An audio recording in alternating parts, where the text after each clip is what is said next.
Well, hello everyone, and welcome back to another week of What's for Dinner. This one's going to be a little bit different than normal. I'm going to show you a couple meals more like how I normally film, but then there's going to be several clips of just things that we have eaten. We've been super busy with our garden and other things going on, so I just haven't had so much time to film really in depth like I do on some of my videos, but I did not want to leave these out. We've had some really yummy stuff, so some are just clips here and there. Nothing else. You will definitely get some good ideas and some dinner and meal inspiration. Also look down below as always for any links or recipes. Well, good morning friends. I thought I would get started on our meal for this evening, and I thought I would bring you along here for a minute and just kind of show you my process. So either the night before, I kind of try to get my mind around what I'm cooking the next day, and I get out the meat if I need to from the freezer. But then the morning of, usually first thing, I go to my pantry, freezer, refrigerator, whatever it is, and really kind of think through what I'm making for dinner that night. And then if it's stuff in my pantry, I get those things out and I sit them somewhere on my kitchen counter.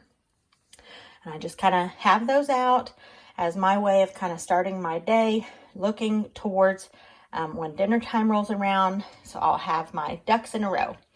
So today I am making a recipe called creamy crock pot chicken. I have it listed as Jenn's crock pot chicken because my friend Jenn is the one who made this when I had it for the first time. And I just call it Jenn's crock pot chicken. But I think she said it was called creamy crock pot chicken, something along those lines. Something they had made in their family for years. And so now we've been making it for years probably. It's really a good crock pot recipe. So I have gone to my pantry and gathered up some of my ingredients. I've got my recipe book out. You can see this is a tried and true. I love this one. It's blank. It was a blank one, and I've written in all my own recipes, and I cook out of this a lot. So you can see it's been well loved and used. So my crock pot is going here with the liner in it, and I'm going to get started putting together this recipe. I did not get out the boneless, skinless chicken breast last night because I knew I could put these in frozen, and the cook time throughout the day would be just about where I needed it to be for dinner time. So I'm going to get started with the 4 boneless, skinless chicken breast in my crock pot, and I will show you as I put this together. All right, I have purchased the family packs of the boneless, skinless chicken breast, and I usually freeze 2 per Ziploc bag for my freezer, so that's what I have today. So I'll just basically open this up and slice it down the side here, the bag, or rip it down the side, and the chicken will come right out in the crock pot. Okay, so my bag is open, and I'm just gonna tear it down the side, and the chicken just comes right out into the crock pot. Bag number 2. I just kind of start ripping it down the side. I usually don't need a knife. Little slippery guy.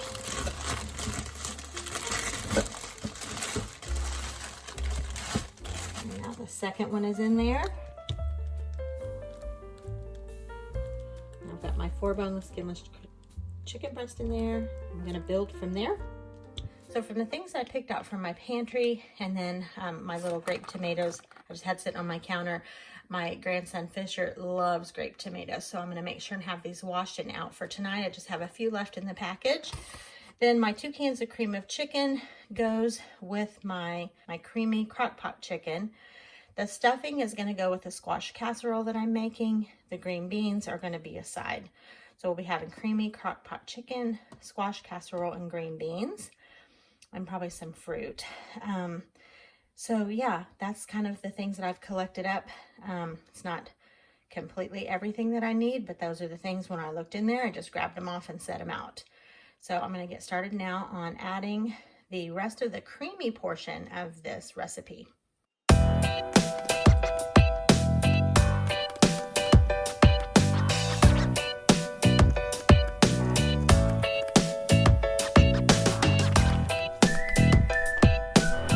These onions are from our garden. I'd say we probably had about 50 or so. That's probably the smallest, maybe up to about like that. So we had a good little harvest of onions.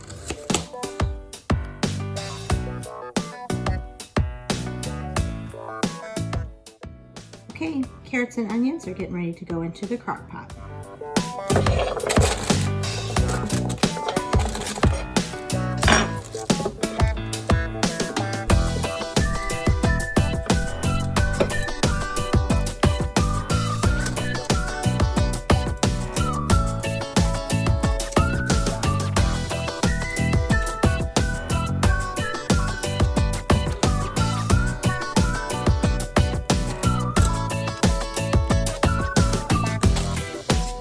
Next, I'm adding in 2 cans of cream of chicken soup.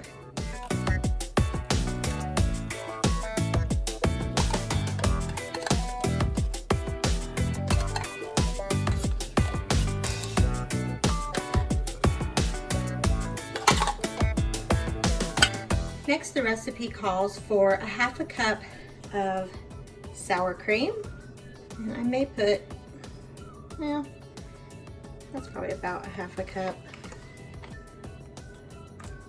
Okay, now some of you may be concerned why I'm not mixing the sour cream and the cream of chicken and everything together ahead of time before I put it in the crock pot. It's going to make 0 difference in this recipe whether it's mixed together ahead of time or mixed together afterwards. I'm going to chunk up this chicken later. I'm going to give it a stir so this will all cook. It's a great thing about the crock pot. You put the lid on and all the magic happens in there. So I'm kind of a shortcut cook. If I can cut out unnecessary steps, that is what I like to do. Next calls for 1/2 cup of milk. And I'm just gonna eyeball this here. Again, this is just gonna make the gravy, so don't have to be super precise, but 1/2 cup of sour cream, 1/2 cup of milk. Now I'm gonna sprinkle on some garlic powder and some salt and pepper, and we're gonna get the lid on this thing. Okay, garlic powder going in. I'm gonna do a healthy dose here. Same with pepper.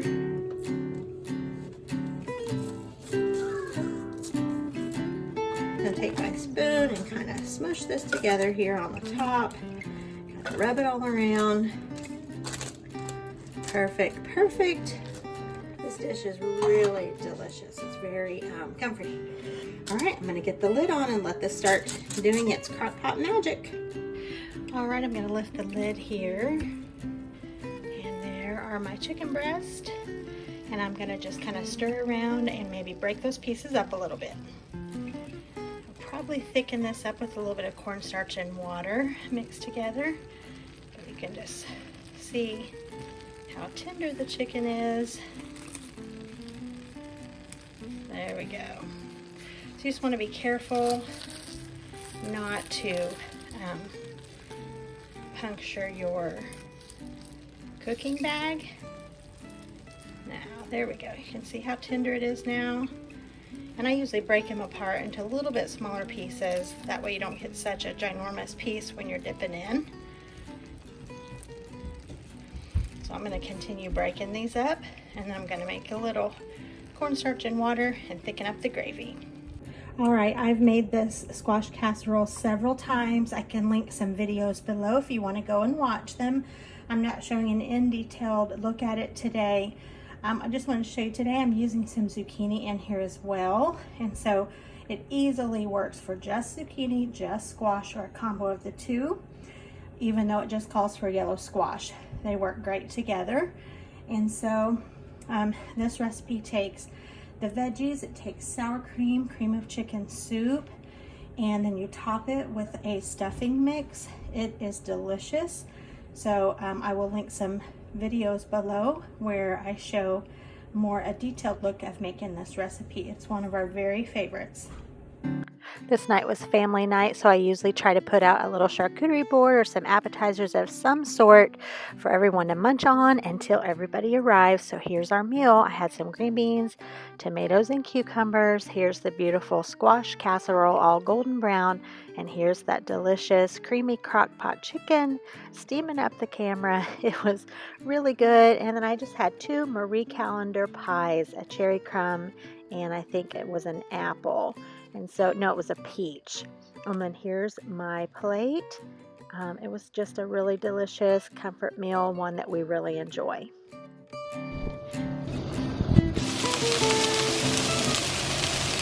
Okay, I'm going to show you what we've got going on here tonight on the stove.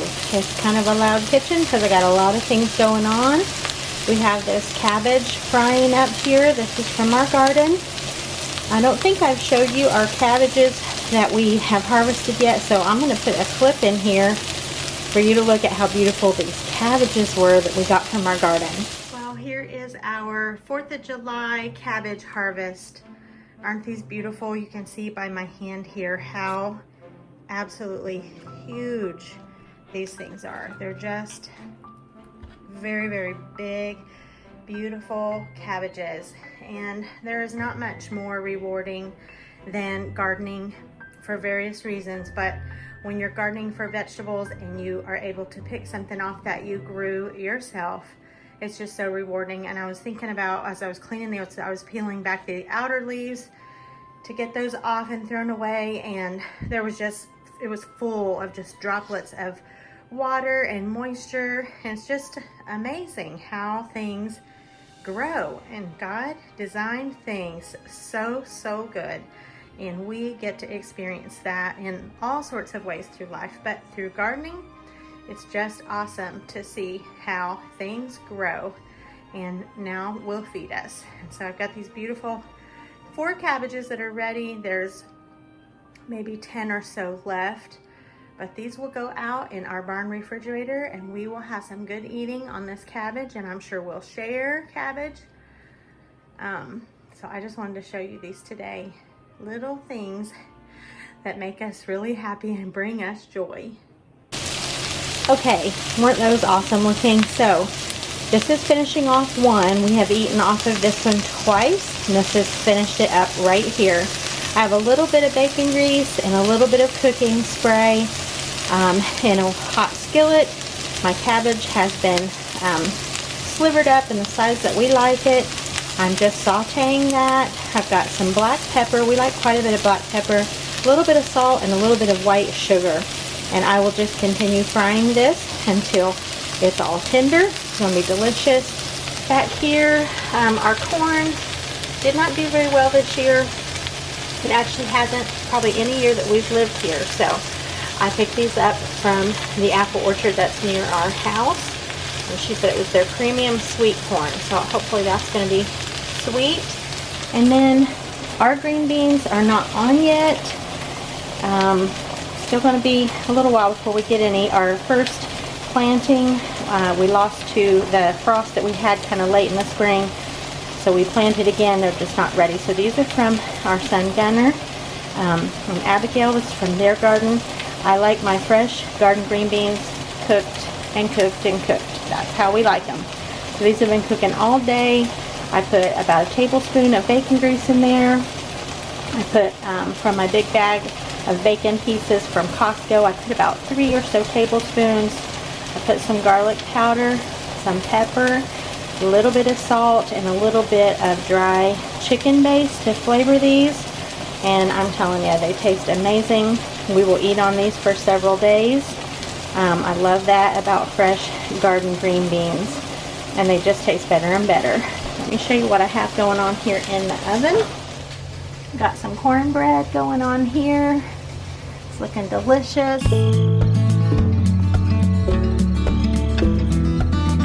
Alright, you guys, here is what it looks like all plated up. If you are from the South or have Southern roots in any way, shape, or form, this plate ought to look like comfort and familiar for sure, especially at garden time. So we've got the green beans, cabbage, cucumber, and tomato and onion from the garden, some fresh cornbread, the corn I bought at the apple orchard, and some ham that was left over from a big ham that I made yesterday. This is gonna be delicious. I just know it. Nothing like eating garden food when it is fresh, and that's what this meal is tonight. I can't even express what a blessing it is to have food delivered to your door. Look how yummy all of this looks, and even a delicious dessert. This is a strawberry strudel, German potato salad. It's a German recipe for green beans, and pork schnitzel. Our sweet, sweet friend cooked dinner and brought it to us tonight. What a special, special treat, and may the Lord richly bless her for being such a blessing to us. I know this is all going to be delicious. Can't say enough how sweet this was and what a blessing it was. Does this look amazing or what? It's just so beautiful. The colors, it smells wonderful. I know it's going to be wonderful. Yes, this is what's for dinner tonight. All right, for this next clip, this was back in July. We were celebrating my daughter-in-law Abigail's birthday. This is a spaghetti squash here that I'm getting ready to put on some olive oil, salt, and pepper and get this in the oven. That's going to be a low-carb alternative for pasta. This is a really good recipe I wanted to try. I've got some sweet potatoes that need to be used, so I'm going to get those peeled and chopped up into small pieces, and they are just going to bake right alongside this spaghetti squash. Everybody's probably done a spaghetti squash by now. Here it is, all seasoned up and out of the oven. Now the sweet potatoes are roasted up perfectly, and we are going to get started on the spaghetti squash. It's a little bit hot, but we're going to get it turned over and get it all pulled out of that shell. And I did not show it in the clips here, but I had made a pot of homemade Alfredo sauce. I have showed that on my channel a couple of times before. I can link that down below, but I mixed the Alfredo sauce with some spinach and the spaghetti squash and served it in the shell here. So I kind of mixed it and put it back in. It was very pretty, and several people complimented it and loved it very, very much.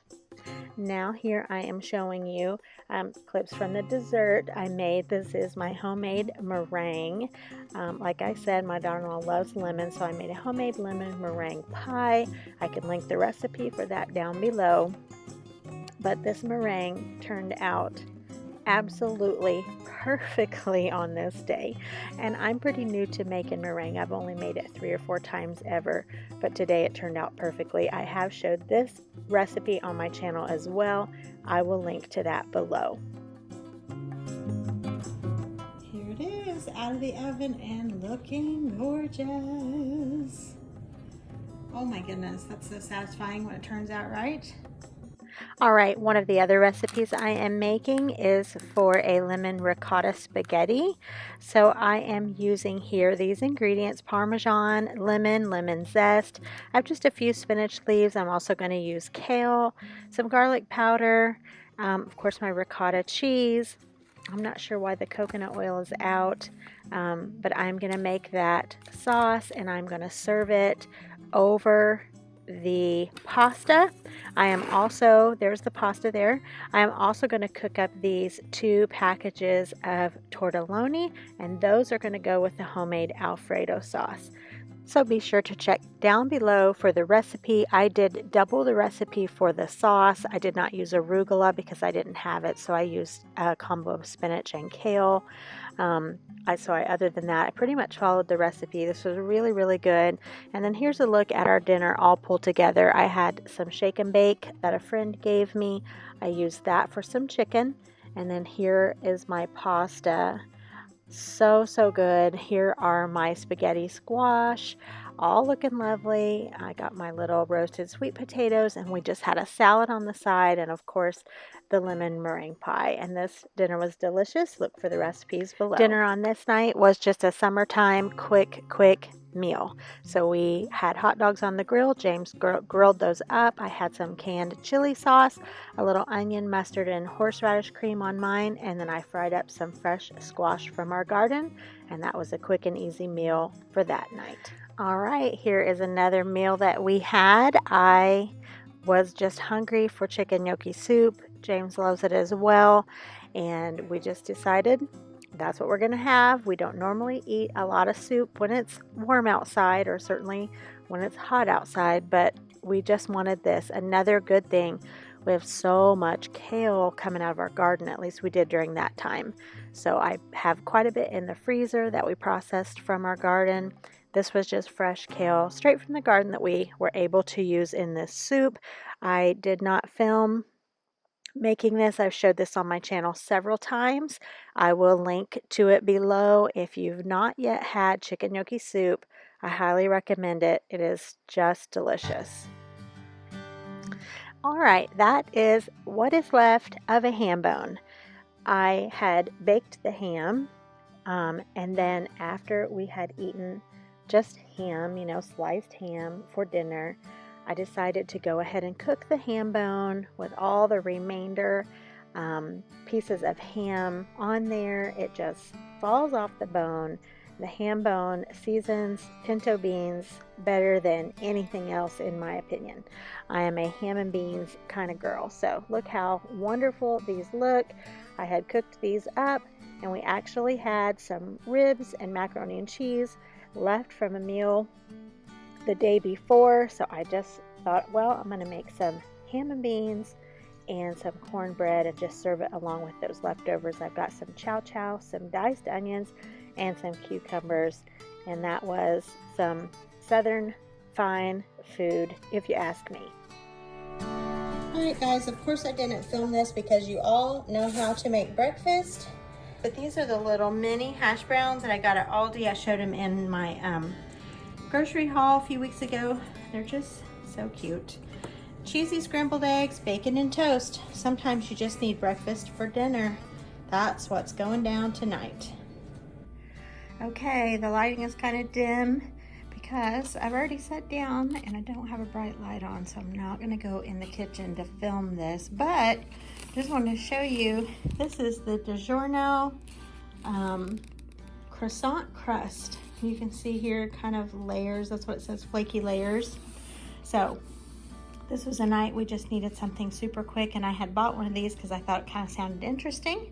And so I will leave a comment on the screen here to let you know how we liked it. So this one's just pepperoni, and I have some diced jalapenos and a little bit of Parmesan cheese and some ranch. So pizza night tonight.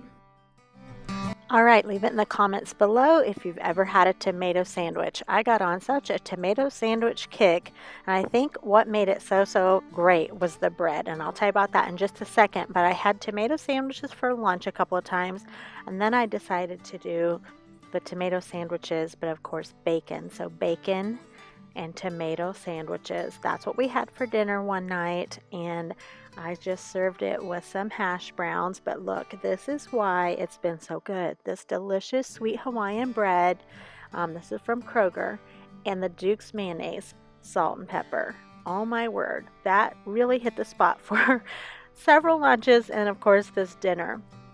Now, look at the mass amount of tomatoes and more tomatoes. We have had such a great season of tomatoes, you guys. We have processed a lot. We've eaten a lot.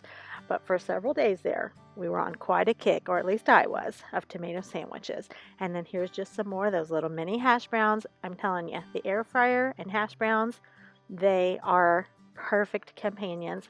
Look at that. Oh my goodness, that was so good. And I'm going to finish this video with a picture of this. We went to a little 50s style diner that is known for their hubcap tenderloins. Check that thing out. That was so good, and it made about 4 meals. And then lastly, this is a treat that I had twice this summer. It is from Ritter's, and it is the pineapple upside down cake sundae. So delicious. It's still there. If you have a chance to go get you one, go right on. As always, guys, thank you for watching this video. I hope to be back to making my regular style of what's for dinner videos, but I didn't want to leave out any of these clips of some of the yummy food that we had during super busy weeks of the summer. A lot of that has slowed down now, and I am grateful. Thank you for watching. Like and subscribe, and I'll see you in the next one.